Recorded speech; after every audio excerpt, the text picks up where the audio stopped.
यहाँ तक पढ़ लिए थे ना हम लोग, कल तक पढ़े थे, कल पढ़े थे ना। आज हम लोग को प्रथम विश्व युद्ध पढ़ना है। देखें क्या पढ़ना है, कौन सा, इसको समझाना है, प्रथम विश्व युद्ध को। चलिए देखिए प्रथम विश्व युद्ध, प्रथम विश्व युद्ध के बारे में पढ़ना है। हेलो हेलो, चलिए प्रथम विश्व युद्ध आप लोग जानते हैं कब हुआ था? प्रथम विश्व युद्ध कब हुआ था? 1914 से 1918 में हुआ था। 1914 से लेकर 1900 कब हुआ था? 1918 में हुआ था, है ना। ये चला था प्रथम विश्व युद्ध। प्रथम विश्व युद्ध 1914 से लेकर 1914 से 1918 तक चला था, है ना। जबकि दूसरा विश्व युद्ध कब तक चला था? तो 1939 से लेकर 1945 तक चला था, है ना। ये दो गो चला था युद्ध, दो युद्ध चला था पूरे विश्व में। पूरे विश्व भर की प्रमुख जो शक्तियां थी ना, वो क्या हो गई थी? सम्मिलित हो गई थी और पूरे विश्व दो भागों में बंट गया था प्रथम विश्व युद्ध के समय। और इसी प्रथम विश्व युद्ध में प्लेग फैल गया था। प्लेग जानते हैं आप लोग, प्लेग बहुत गंभीर बीमारी होता है ना।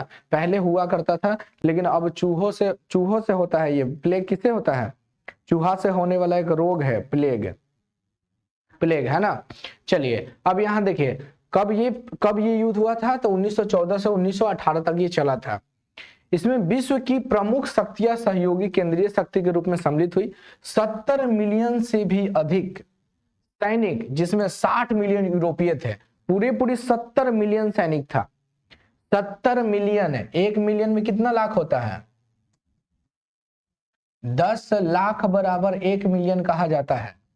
10 लाख बराबर क्या होता है? 1 मिलियन होता है। उस समय सोचे 70 लाख से भी अधिक सैनिक थे, जिसमें 60 मिलियन जो अकेले थे ना, सिर्फ यूरोपीय शक्ति थे, इस युद्ध में शामिल थे। यह विश्व का सबसे बड़ा युद्ध हुआ था। विश्व का सबसे बड़ा युद्ध हुआ था, जिसमें लगभग 15 मिलियन जान गई थी, है ना। इसमें लगभग 15 मिलियन जो था ना, ये जाने गई थी। 15 मिलियन ये जान चला गया था, इसमें मर गए थे लोग। पूरे क्वेश्चन पूछा जाएगा प्रथम विश्व युद्ध कब हुआ था? 1914 से 18 हुआ था प्रथम विश्व युद्ध। और इसमें जितनी भी शक्तियां थी ना, पावरफुल कंट्री थे, वो दो भागों में बंट गए थे। एक मित्र राष्ट्र कहा गया और धुरी राष्ट्र के नाम से जाना गया, ठीक है। और पूरा इसमें सैनिक कितने शामिल थे? 70 मिलियन सैनिक शामिल थे। 1 मिलियन में 10 लाख होता है, इतने सैनिक इसमें शामिल थे। जिसमें लगभग 60 जो था ना, 60 मिलियन जो था सिर्फ यूरोपीय कंट्री से थे, ठीक है। इस युद्ध में शामिल हुए थे लगभग 15 मिलियन लोगों की जान गई थी, यानी लगभग 150 लाख हो जाएगा, है ना। अगर हम इसको 10 से गुना करेंगे तो कितना? 150 लाख लोगों की जान गई थी, है ना। इस युद्ध में, प्रथम विश्व युद्ध में आपसे क्वेश्चन पूछा जाएगा तो आप बताइएगा इस क्वेश्चन को, है ना। ये देखिए कब ये स्टार्ट हुआ था प्रथम विश्व युद्ध का, ये झलक है। आप लोग को नहीं दिख रहा होगा, ब्लैक एंड व्हाइट ये आपको दिख रहा होगा, है ना। चलिए प्रथम विश्व युद्ध कब से स्टार्ट हुआ था, इसकी बात हम लोग करते हैं। प्रथम विश्व युद्ध जो था ना, देखिए कैसे स्टार्ट हुआ। 28 जून 1914 को 28 जून 1914 को ऑस्ट्रिया के जो राजा थे, ऑस्ट्रिया के राजा, ऑस्ट्रिया के आर्किड्यूक फर्डिनांड की जो ऑस्ट्रिया व हंगरी के शासन का उत्तराधिकारी था, उनकी हत्या कर दी गई थी। ऑस्ट्रिया का जो राजा था, जो उत्तराधिकारी था, बनने वाला था उत्तराधिकारी, फर्डिनेंड नाम था, फर्डिनांड, उसकी हत्या कर दी गई थी। यही इसका प्रथम विश्व युद्ध का तात्कालीन कारण बन गया था। प्रथम विश्व युद्ध का तात्कालीन कारण क्या था? तो ऑस्ट्रिया के उत्तराधिकारी फर्डिनेंड की हत्या, ये बन गया था, ठीक है, याद रहेगा। युद्ध के अंत में 4 प्रमुख साम्राज्यवादी, जर्मनी, रूस, ऑस्ट्रिया, हंगरी और ऑटोमन साम्राज्य सैनिक व राजनीतिक के रूप में पराजित हो चुकी थी। प्रथम विश्व युद्ध में जो ऑस्ट्रिया के फर्डिनांड जो थे, यानी कि आर्कड्यूक फर्डिनांड जो थे, ये क्या था? इनकी उत्तराधिकारी, मतलब इनकी हत्या कर दी गई थी। यही इसका प्रथम विश्व युद्ध का तात्कालीन कारण बना था। और इस युद्ध में 4 प्रमुख जो शक्तियां थी ना, जर्मनी, रूस, ऑस्ट्रिया और ऑटोमन साम्राज्य सैनिक और राजनीतिक के रूप में पराजित हो चुका था। ये चारों पराजित हो गया, जर्मनी ये सब पराजित हो गया था। ऑस्ट्रिया, हंगरी, ऑटोमन साम्राज्य को पूर्ण रूप से विश्व के मानचित्र से विलुप्त कर दिया गया। इस प्रकार से ये लोग पराजित हो गए कि ये मानचित्र से ही गायब हो गए थे, इतनी बुरी इनकी पराजय हुई थी। रूसी साम्राज्य के विरुद्ध छिरी क्रांति के पश्चात सोवियत यूनियन का निर्माण किया गया, सोवियत यूनियन बनाया गया। लेकिन सोवियत यूनियन जो था ये क्या हो गया, ये भी टूट गया। केंद्रीय यूरोप का संपूर्ण मानचित्र छोटे छोटे देशों में बट गया।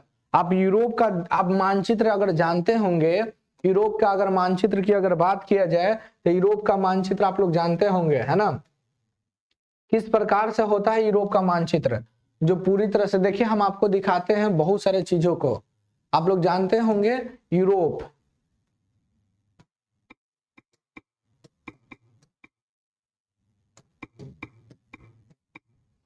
यूरोप आप देखिए पॉलिटिकल नक्शा देखा ना, चलिए हम आपको दिखाते हैं इसका यूरोप का मानचित्र।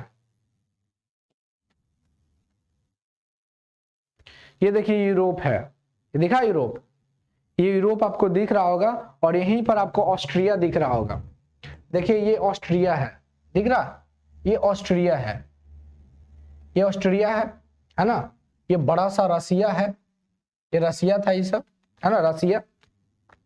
ये यूनाइटेड किंगडम है, ये फ्रांस हो जाएगा, ये आपका स्पेन हो जाएंगे, स्पेन। और ये देखिए ये छोटा सा एगो देश आपको दिख रहा है पुर्तगालीज, पुर्तगीज, जिसकी राजधानी लिस्बन है और यही भारत पर आया था सबसे पहले 1498 ईस्वी में। ये यूरोप का है ना। यूरोप की मैप को आप लोग देखें, समझ में आया। चलिए और आप देखिएगा पॉलिटिकल मैप के इसमें दिखाते हैं आपको। पॉलिटिकल मैप वो भी था लेकिन इसमें क्लियर नहीं दिख रहा था, वो भी पॉलिटिकल ही मैप था, क्लियर नहीं दिख रहा था,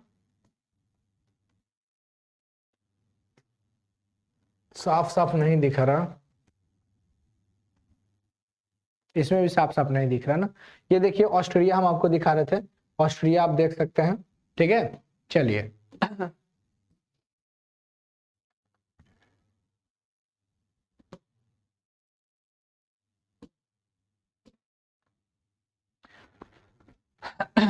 आगे देखिए, तो यहां पर हम लोग देखें, अब आगे हम लोग पढ़ते हैं, क्या पढ़े थे कि रूसी साम्राज्य देखें हम लोग, तो जितना भी प्रथम विश्व युद्ध हुआ तो छोटे छोटे क्षेत्रों में देशों में बट गया था। आपका कौन कौन बट गया, यूरोप बट गया था, है ना। युद्ध की पुनरावृत्ति से बचने के लिए लीग ऑफ नेशन की स्थापना किया गया, कि युद्ध नहीं हो इसे बचने के लिए लीग ऑफ नेशन की स्थापना किया गया, लीग ऑफ नेशन की स्थापना किया गया, लीग ऑफ नेशन की स्थापना किया गया था कि अगली बार से ये युद्ध नहीं हो। लेकिन इसकी स्थापना के बाद भी दूसरा एक युद्ध हुआ था 1939 से 45, ये फ्लॉप हो गया था। दूसरे प्रथम विश्व युद्ध देखा गया, दूसरे विश्व युद्ध देखा गया, उसके बाद एक संस्था बनाया गया 24 अक्टूबर 1945 को यूएन, कि अगली बार से कभी युद्ध ऐसा भयानक युद्ध नहीं हो, इसलिए यूएन की स्थापना किया गया था। लेकिन अब वर्तमान समय में आपको दिख रहा होगा कि यह भी कमजोर पड़ रहा है, क्योंकि रूस और यूक्रेन के बीच युद्ध हो रहा है जिसमें यह कोई हस्तक्षेप नहीं कर रहा है ना। देखिए प्रथम विश्व युद्ध का आरंभ प्रमुख भारतीय सेनाओं के मन में उपजी अंग्रेजों के प्रति वफादारी व अच्छे संबंध से विकसित था। अंग्रेजों ने कहा था कि अगर हम प्रथम विश्व युद्ध में जीत जाएंगे तो भारत को आजाद करा देंगे, लेकिन ऐसा नहीं हुआ, ऐसा नहीं हुआ था। इस कारण से भारत के जो सैनिक थे वो और नेता थे वो वफादारी निभाएं कि इनको जिता देंगे तो हम लोग क्या हो जाएंगे, आजाद हो जाएंगे। लेकिन ऐसा देखने के लिए नहीं मिला था, है ना। उसके बाद दिखाइए क्या है, ये ना,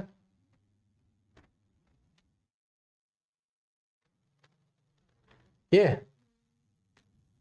ये कि ये है, ये अच्छा।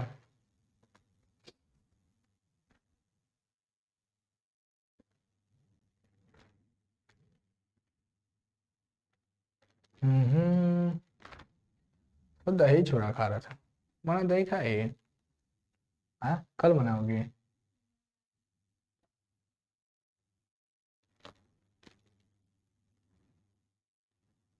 तुम छोटो,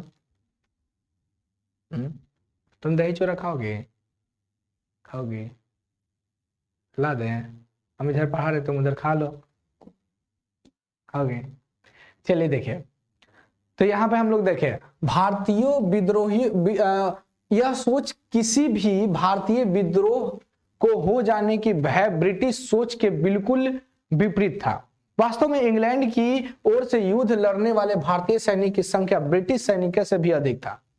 ब्रिटिश की संख्या बहुत कम था, भारत में ऐसे भी आया था तो बहुत कम लोग था, 80 लोगों के साथ आया था अंग्रेज, है ना, एक व्यापारी के रूप में आया था, एडवेंचरस कंपनी के लेकर आया था 1599 में, और उसका बाद में नाम जाना गया ब्रिटिश ईस्ट इंडिया कंपनी के नाम से जाना गया।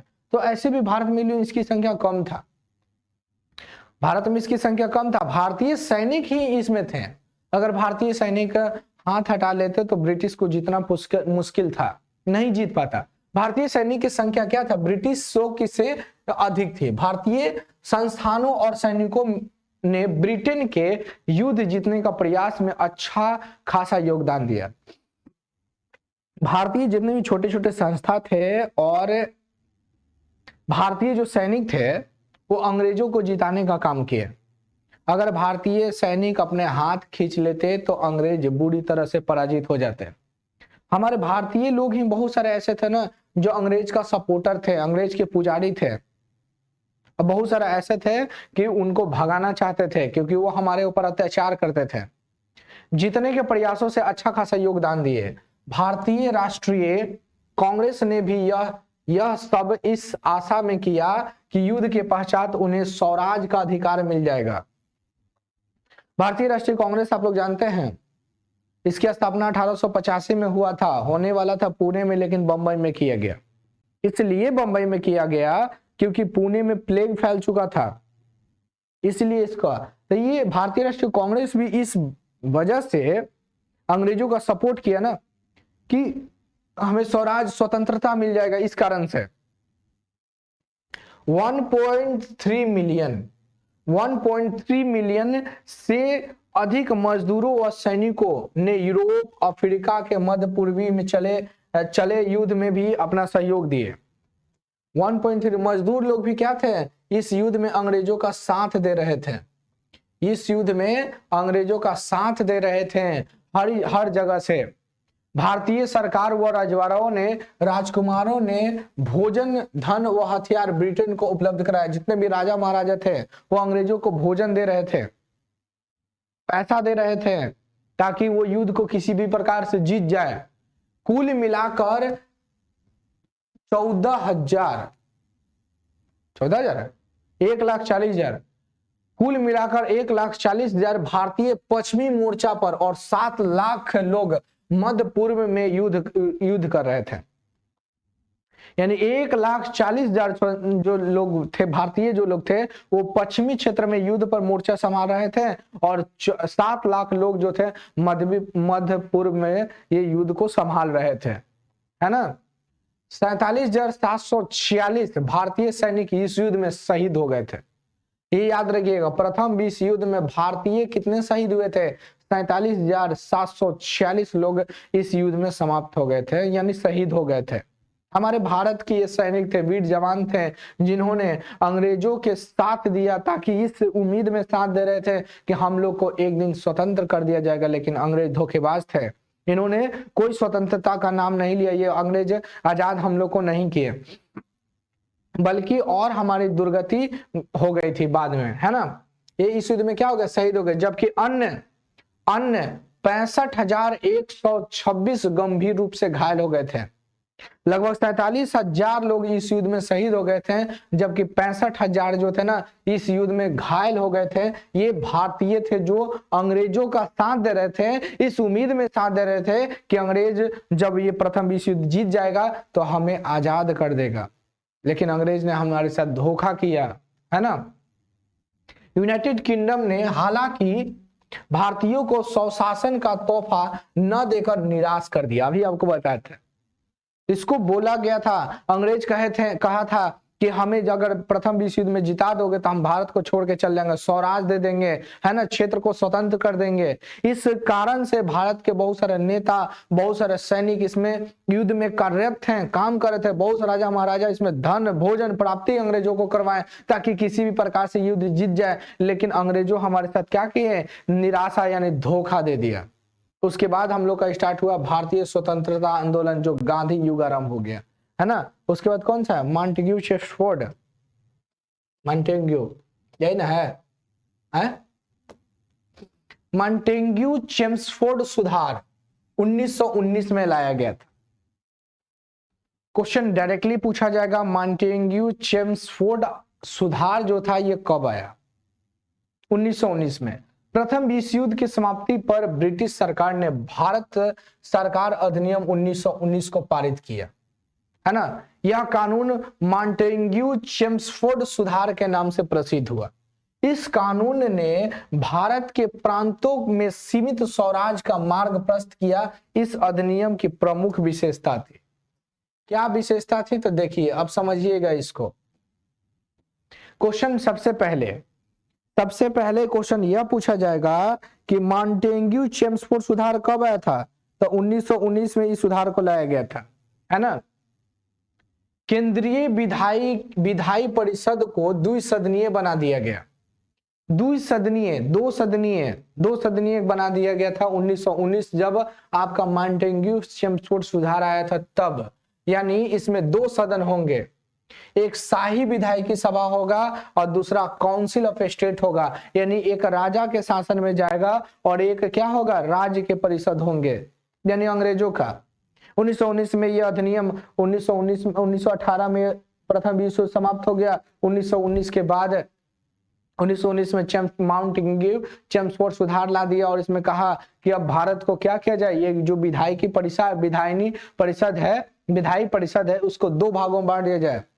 जैसे आप लोग जानते होंगे संसद के 2 सदन होते हैं ना, लोकसभा राज्यसभा। विधानमंडल का भी 2 सदन होता है, विधानसभा और विधान परिषद। उसी प्रकार से यहाँ भी बांट दिया गया कि राजा भी शासन करेगा और उसके बाद कौन करेगा, ये लोग भी शासन करेंगे, है ना।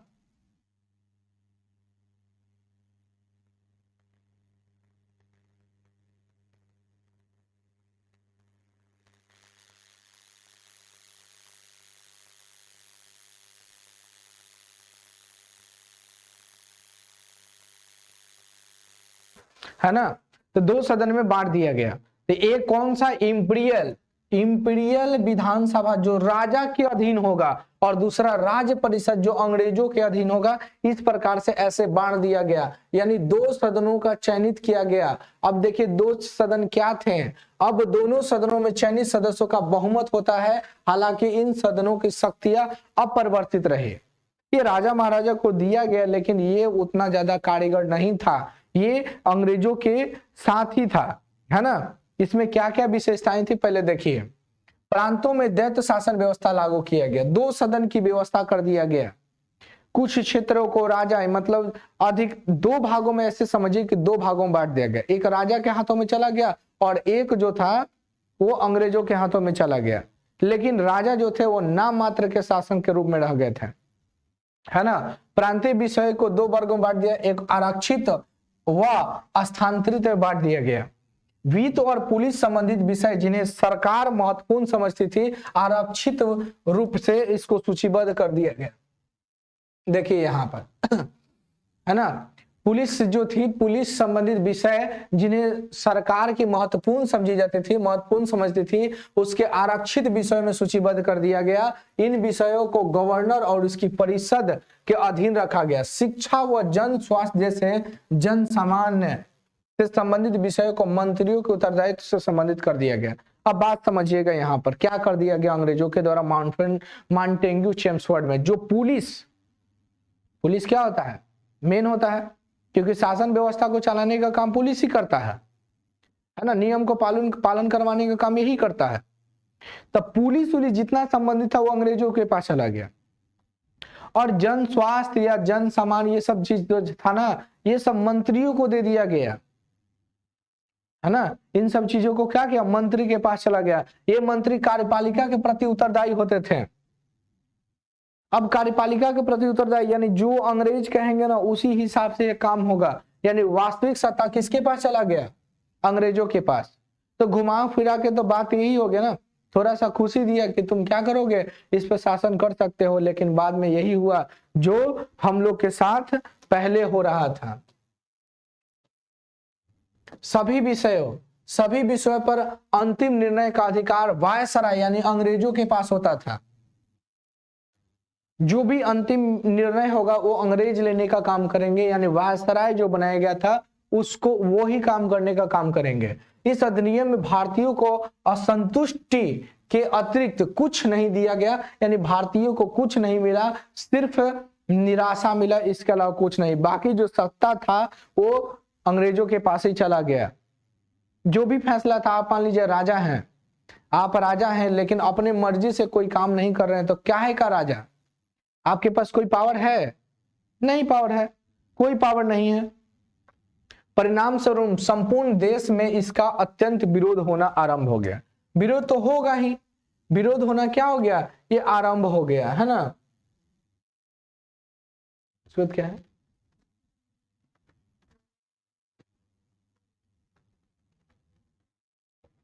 कुछ उपयोगी तथ्यों को देखिए, यहां पर तथ्य को देखते हैं हम लोग। क्या है ये?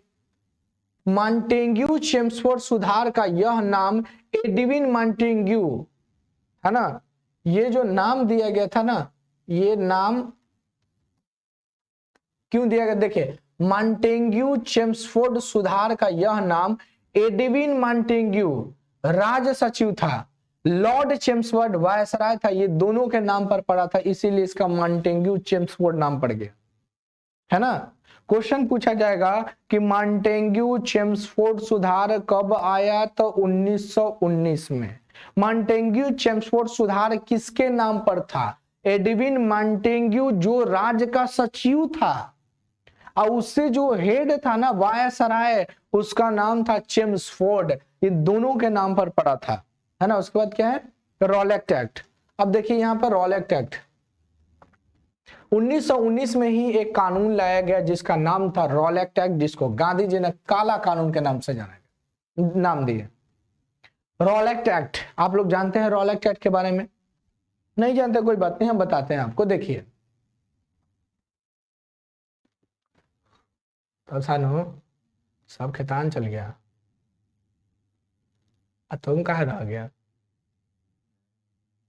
घर देखे ना, यही तुम्हारा काम है।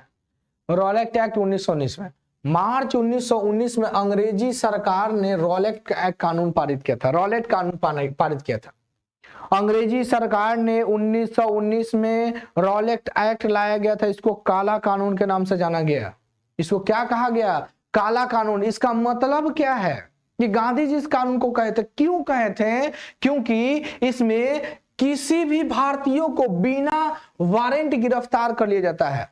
अगर मान लीजिए कि किसी को गिरफ्तार करना है, तब पुलिस जो है या प्रशासन जो है आपको वारंट कार्ड देती है कि आपके खिलाफ जो है एक वारंट आया हुआ, मतलब आपके खिलाफ क्या है? ये वारंट आया हुआ है कि आप क्या हैं, आप कोई काम किए हैं, मतलब जिसके कारण से आपको गिरफ्तार किया जा रहा है। लेकिन पुलिस उस समय ऐसा नहीं था।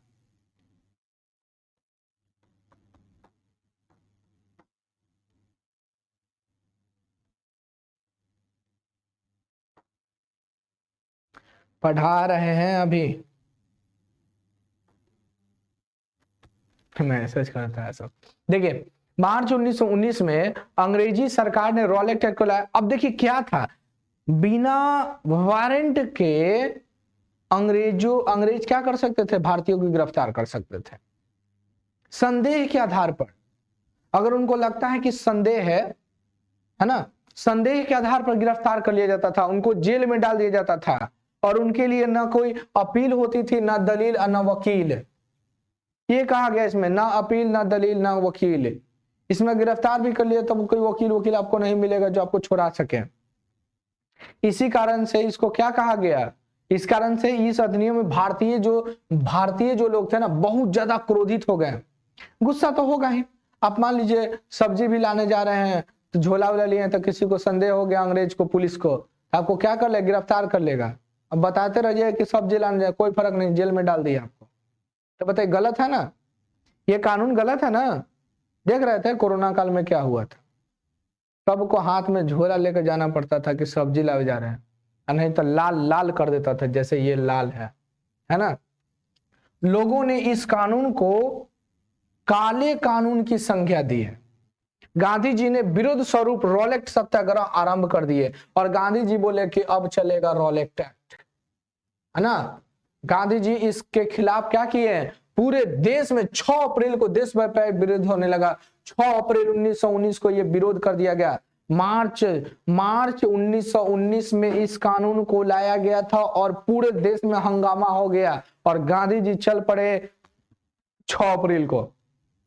इस दिन को राष्ट्रीय अपमान दिवस के रूप में मनाते हैं। क्वेश्चन पूछेगा 6 अप्रैल को किस दिवस के कौन सा डे मनाते हैं, अपमान दिवस।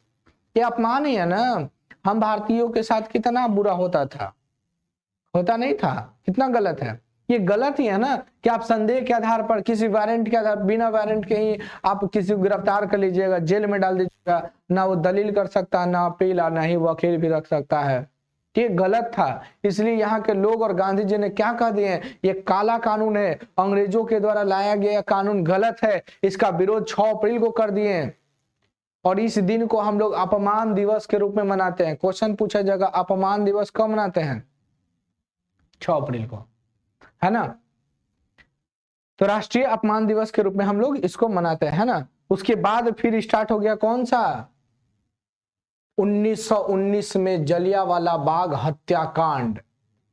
10 अप्रैल 1919 को राष्ट्रीय आंदोलन के 2 प्रमुख जो नेता थे ना, उनको गिरफ्तार कर लिया था। देखिए ध्यान से, इसी कानून के खिलाफ आंदोलन हो रहा था, रॉलेट एक्ट के खिलाफ ही।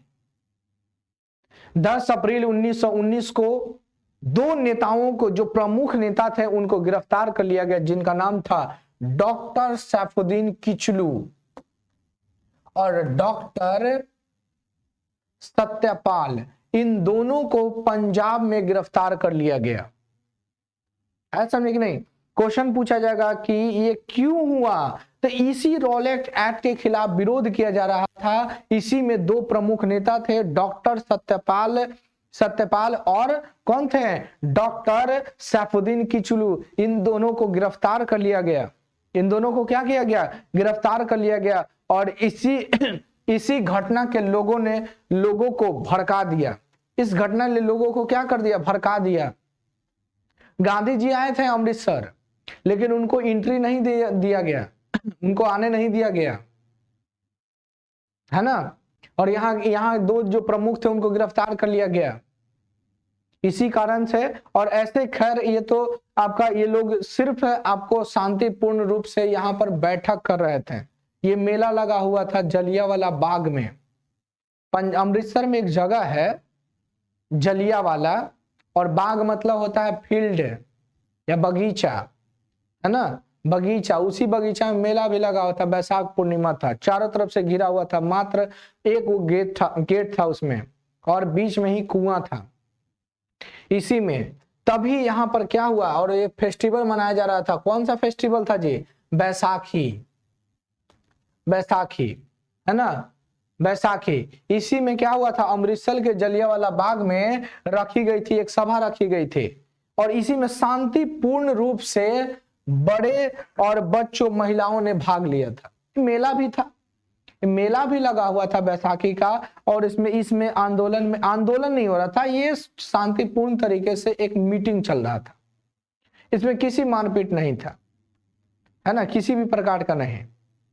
इसलिए इसमें बहुत सारे लोग जो थे ना, बड़ी संख्या में महिलाएं भी भाग ली थी, बड़े भी, बुजुर्ग भी, बच्चे भी भाग लिए थे। जलियांवाला विशाल मैदान था, और चारों तरफ से इमारत से घिरा हुआ था। ये चारों तरफ से, आप लोग गांधी मैदान देखे हैं ना, तो गांधी मैदान देखिएगा तो देखते हैं कितना बड़ा है, चारों तरफ से दीवार से घिरा हुआ है।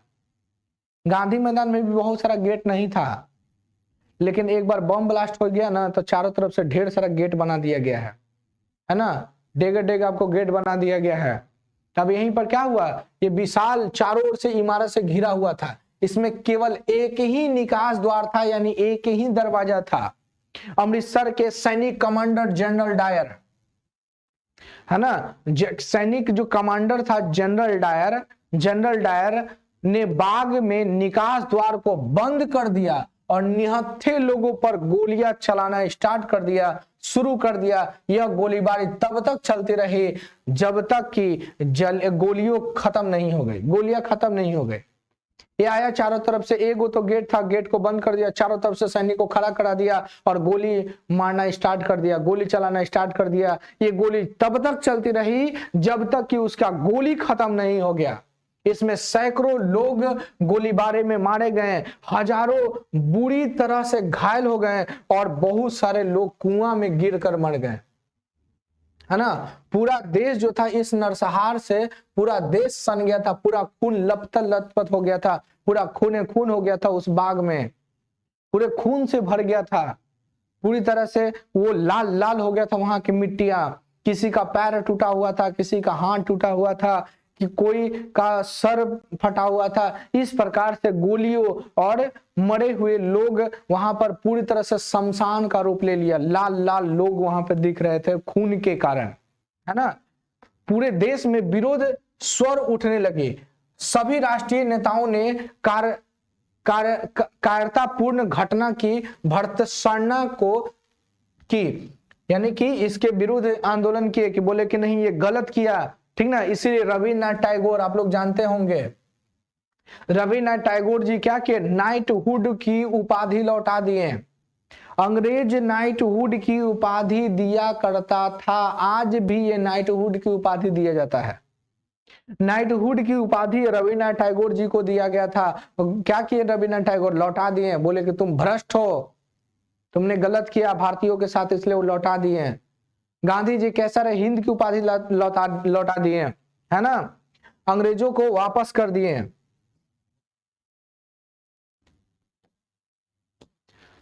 सैनिक शासन की घोषणा कर दी गई, विरोधियों को सार्वजनिक रूप से प्रताड़ित कर दिया गया, अपमानित किया गया, समाचार पत्रों पर प्रतिबंध लगा दिया गया, अनेक लोगों को जेल में डाल दिया गया और कुछ लोगों को क्या कर दिया गया, मार दिया गया, भगा दिया गया। जनरल डायर जब इंग्लैंड पहुंचा था ना, तो उसका बहुत भरपूर स्वागत किया गया था, फूल से, माला से। वहां के लोग कह रहे थे बहुत अच्छा काम किया है। सोचिए, इतने घटिया काम करने के बावजूद भी वहां के लोग इसको सम्मानित कर रहे थे, है ना। इसके खिलाफ जाने की बजाय लाखों लोगों को, हजारों लोगों को इसने मौत के घाट उतार दिया। वैसे व्यक्ति को इंग्लैंड में सम्मानित किया जा रहा था, फूल माला से स्वागत किया जा रहा था, और भारत में चूल्हे भी नहीं जल रहे थे, है ना।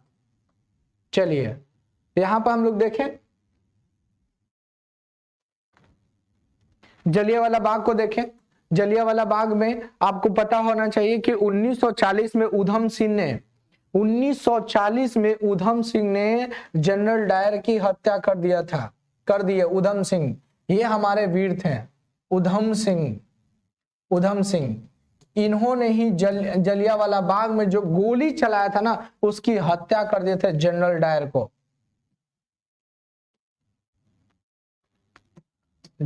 को। इसकी हत्या कर दिए थे 1940 में उधम सिंह। ये भारतीय थे, घर में घूस के मारने वाले ये व्यक्ति थे, है ना। इसके बाद हम लोग को क्या पढ़ना है, खिलाफत आंदोलन, है ना।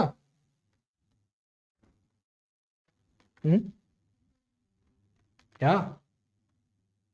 अच्छा,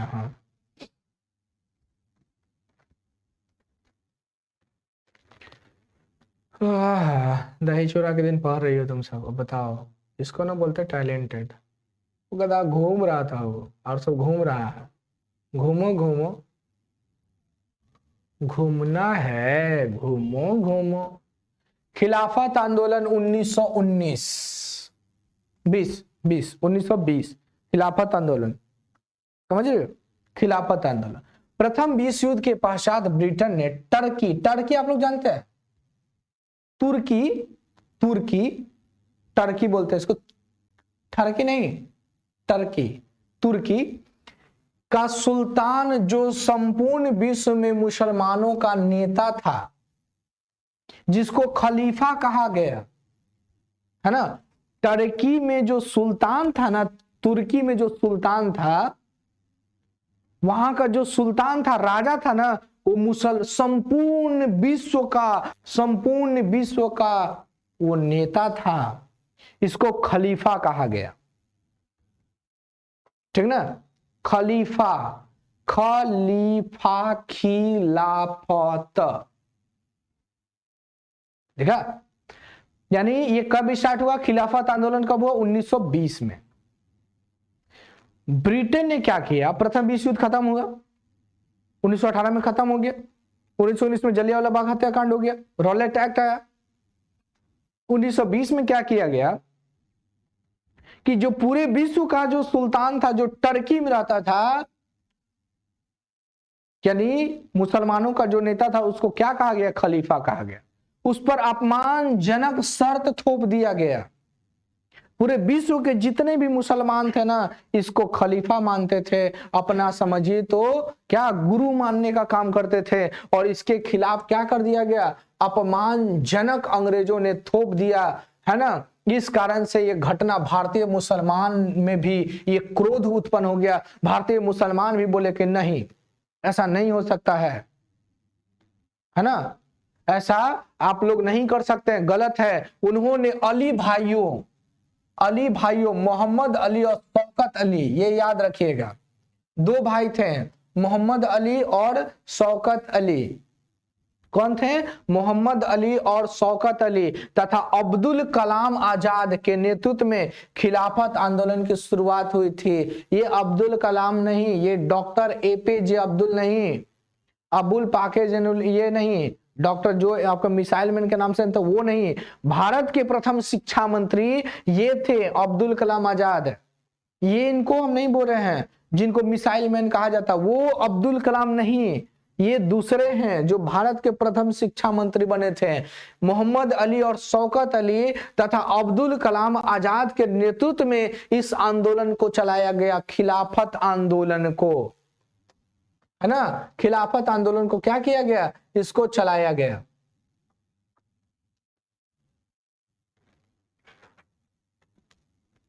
खिलाफत आंदोलन को चलाया गया, इसकी शुरुआत कर दी गई। उन्होंने ब्रिटिश सरकार पर टर्की के सुल्तान के साथ अच्छा व्यवहार करने का दबाव बनाया। अंग्रेजों, ये भारतीय जो लोग थे, ये आपको जितने भी लोग थे, शौकत अली, आपको मोहम्मद अली, डॉक्टर APJ अब्दुल कलाम, और यहाँ भारतीय मुसलमान, इनका कहनाम था कि इनके साथ अच्छा व्यवहार किया जाए, ये हमारे खलीफा गुरु हैं, है ना, ये हमारे राजा हैं, इनके साथ अच्छा व्यवहार किया जाए। इसलिए यहाँ पर आंदोलन स्टार्ट हो गया और इसमें गांधी जी भी भाग लिए थे। इस आंदोलन में गांधी जी भी भाग लिए थे।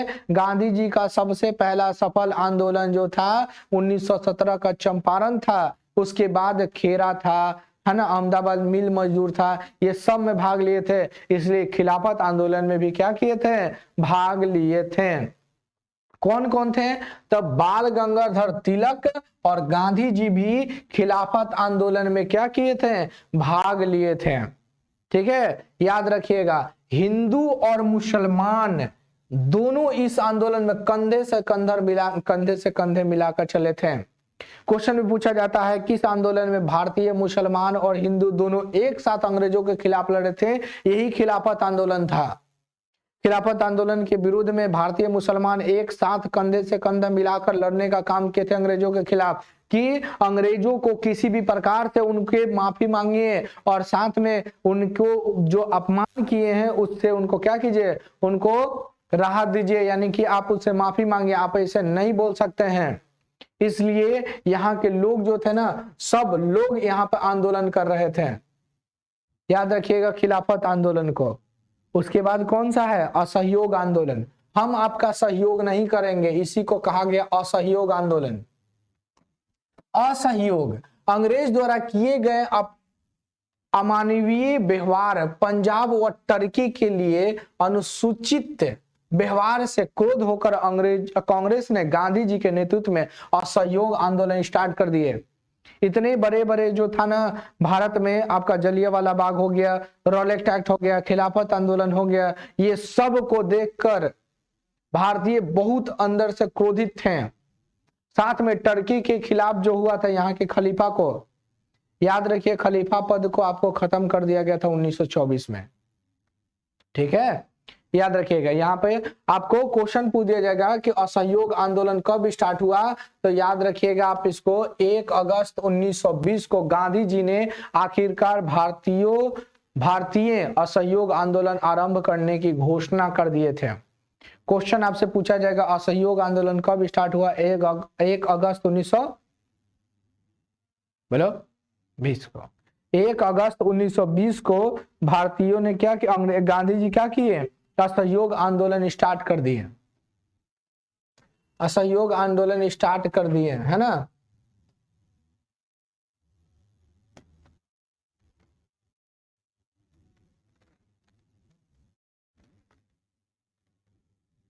सानू दिख रहा है? नहीं दिखेगा तो बोलना, चश्मा लगा देंगे। चलिए, आंदोलन का आरंभ इन आंदोलनों के चरणों से चलाए गए, निश्चय किया गया कि भाई इस आंदोलन को चलाएंगे, इस आंदोलन को चलाया जाए, इस आंदोलन को चलाया जाए, और इसमें बहुत सारे लोग भी भाग लिए थे। अब इसमें देखिए क्या है, आंदोलन का श्री गणेश भारतीयों ने ब्रिटिश सरकार के दिए गए सम्मानों को लौटाकर कर दिए। क्वेश्चन पूछा जाएगा कि गांधी जी ने कौन सी उपाधि लौटा दिए थे, केसर हिंद की उपाधि लौटा दिए थे खिलाफत आंदोलन में, है ना, ब्रिटिश सम्मान वापस कर दिए थे। अन्य प्रसिद्ध नेताओं जैसे सीआर दास, चित्तरंजन दास, सुभाष चंद्र बोस, डॉक्टर राजेंद्र प्रसाद जी, मोतीलाल नेहरू, ये बड़े बड़े जो लोग थे ना, बड़े बड़े जो नेता थे, या इनको बोलिए कि क्या इनको बोलेंगे, इनके लिए कोई शब्द ही नहीं है, क्या बोले, निशब्द है हम। ये बड़े महान लोग थे हमारे भारत के लिए, है ना। इन्होंने क्या कर दिए, आंदोलन करना स्टार्ट कर दिए, गांधी जी केसर हिंद की उपाधि लौटा दिए। ये अपमान था असहयोग आंदोलन का। असहयोग आंदोलन में हम आपकी सहयोग अब नहीं करेंगे। यहाँ पर जो विदेशी वस्तु बेचते थे ना भारत में, अंग्रेज जो बेचते थे अपने यहाँ से लाकर सामान, उसका बहिष्कार लोग करने लगे, हम नहीं खरीदेंगे आपके सामान को, है ना। सरकारी स्कूल में जाने से लोगों ने मना कर दिए हैं। सरकारी स्कूल का मतलब क्या, जो अंग्रेज द्वारा निर्मित स्कूल है, कॉलेज है, विधायिका है, वो न्यायालय है, उस सब का बहिष्कार किया गया। कांग्रेस ने चुनावी परिषद का बहिष्कार का निर्णय लिया। संपूर्ण देश हड़ताल पर हो गई, लोग से कार्य न करने और सरकार का सहयोग न देने की अपील की गई। अब काम करने आपके कंपनी में जाइए, हम नहीं करेंगे, जाइए। आपके न्यायालय का बहिष्कार करते, आपके स्कूल में नहीं जाएंगे, है ना। बहुत सारे लोग आता, एकदम बच्चा लोग क्लास में बैठा हुआ है, जैसे टीचर आया वैसे ही क्या हुआ, बच्चा उठ के चल जाता था, तो टीचर क्या करेगा, चल जाएगा ना। ये बहिष्कार हो गया। इस प्रकार से ऐसे ऐसे बहिष्कार किए गए। बहुत सारे विदेशी सामान को होलिका जला दिया गया, उसका बहिष्कार कर दिया गया, हम आपके सामान को नहीं खरीदेंगे। कैसे हम लोग चाइना वाले सामान नहीं खरीदते हैं, है ना, उसका भी हम लोग क्या करते हैं, बहिष्कार करते हैं, है ना। तो इस प्रकार से ये काम किया गया। चलिए आगे देखिए,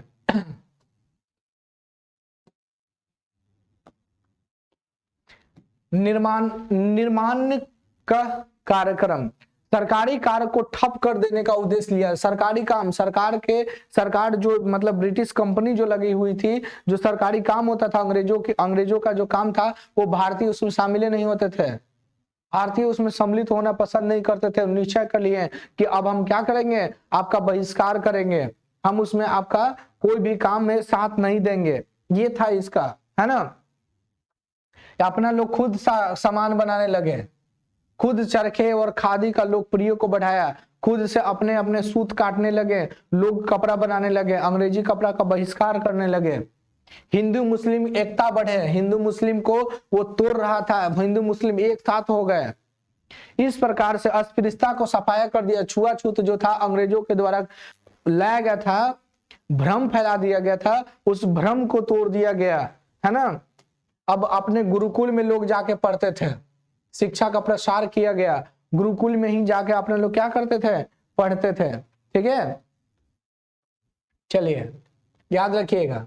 यहाँ पे देखिए, बाल गंगाधर तिलक उसी दिन शहीद हुए, जिस दिन गांधी जी ने सहयोग आंदोलन का बिगुल बजाया था। बाल गंगाधर तिलक। आंदोलन का अंतिम चरण की अगर हम बात करेंगे तो आंदोलन का अंतिम चरण जो है 1921 में कांग्रेस के अहमदाबाद अधिवेशन में निर्णय लिया गया कि आंदोलन का अंतिम चरण में भारतीय सरकार को कर अथवा किराया नहीं देंगे। इसमें कहा गया कि हम टैक्स वैक्स नहीं देंगे, है ना, टैक्स वैक्स अब हम नहीं देंगे। कामगार अधिक मजदूरी की मांग करने लगे और साथ ही कार्य करने की दर को कम किया गया, घंटों को कम किया गया। अंग्रेज का भारतीय बोले कि आप पैसा बढ़ाइए और जो काम जो 12 घंटा 14 घंटा लेते हैं उसको कम कीजिए। इस प्रकार से इसको कहा गया। इसमें कहा गया आपको असहयोग आंदोलन में।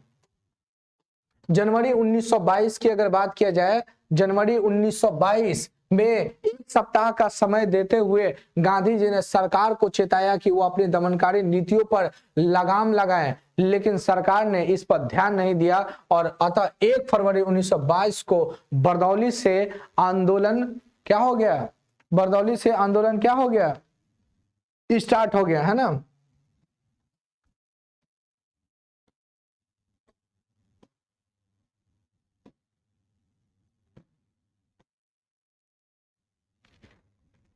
है क्या लिखा गया, है ना, रफ्तार पकड़ ली, बरदौली से रफ्तार पकड़ लिया। लेकिन अंग्रेजों ने क्या किया कि भारतीयों पर लाठीचार्ज कर दिए, मार दिया गया भारतीयों को मार दिया गया, जिसके मार दिया गया, गोली मार दिया गया, जिसके कारण से क्या हुआ कि भारतीय लोग भी इसको मारे और दौरा दौरा कर मारे। और सब अंग्रेज जो था कहां भाग गया, अंग्रेज पुलिस जो था वो जेल में भाग गया और उसी जेल को जला दिया गया, जिसको चौरा चौरी घटना कहा गया। इसी घटना को देखते हुए गांधी जी क्या किए, असहयोग आंदोलन को बंद कर दिए। गांधी जी बोले कि इस असहयोग आंदोलन को क्या किया जाए, समाप्त कर दिया जाए, और इसको समाप्त कर दिया गया। कल हम लोग पढ़ेंगे असहयोग आंदोलन, ठीक है।